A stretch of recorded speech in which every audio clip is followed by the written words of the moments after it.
হাঁড়িতে আমি পানি দিয়েছি। আমি 5 ফালি লেবু দেব। 4 5। লবণের পরিমাণটা একটু বেশি দেব আমি।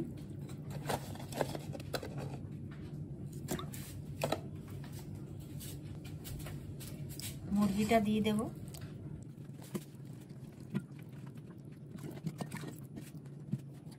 মুরগিটা আমি আধা ঘন্টা মতো বয়েল করব।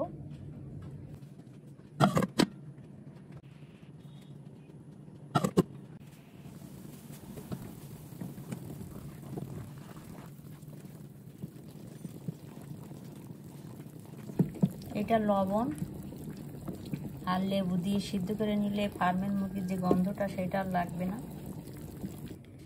শাহি জিরা, শাহি গোলমরিচ, ছোট এলাচ, লবঙ্গ, কয়টা কালো গোলমরিচ, জয়ফলের একটু টুকরা, জয়িত্রী, একটা ডাল, এগুলো সব আমি একসাথে ভেজে নেব। ভেজে শিলপাটায় গুঁড়ো করে নেব।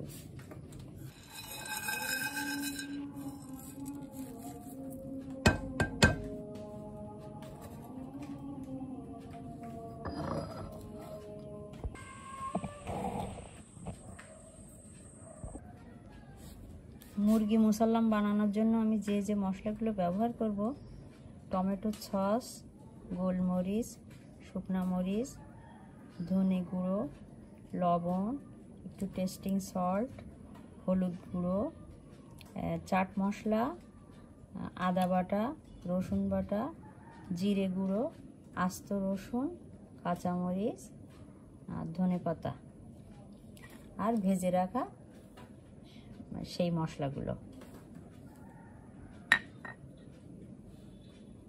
এগুলো সব আমি একসঙ্গে মিক্স করব। 1 চামচ টক মিষ্টি দই নেব, সয়া সস, চিলি ফ্লেক্স, ভেজে রাখা গুঁড়ো মশলা, সব একসঙ্গে মিক্স করব।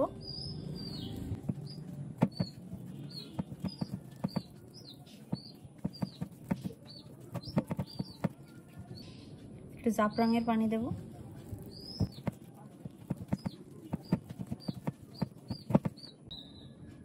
ঘি দেব।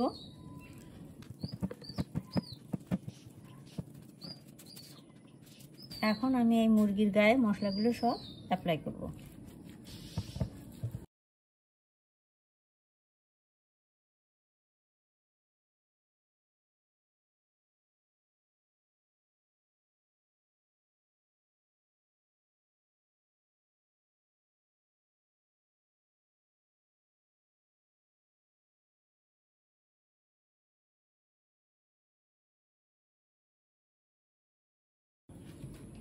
ডিমটা ভিতরে দিয়ে দিলাম।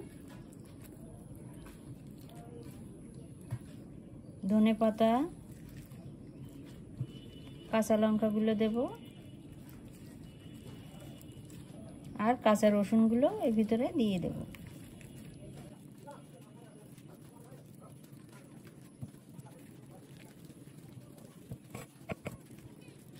ম্যারিনেট করে আমি 1 ঘন্টা রাখবো। মুরগি মুসাল্লাম করার জন্য আমি একটা হাঁড়ি নিয়েছি। হাঁড়ির ভিতরে আমি এই ছিদ্রযুক্ত এই বাটিটা বসিয়ে দেব। এবার আমি মুরগিটা বসিয়ে দেব। হাই হিটে প্রথম 5 মিনিট জাল করব। এখন 15 মিনিট আমি লো হিটে এক পাশ জাল করব। পরে উল্টে দিয়ে আর এক পাশ আর 15 মিনিট জাল করব।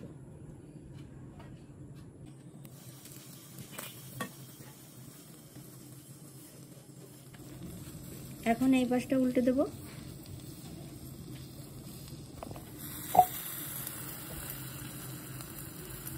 এই পাশটা সুন্দরভাবে হয়ে গিয়েছে। এখন ওই পাশটা জাল করব।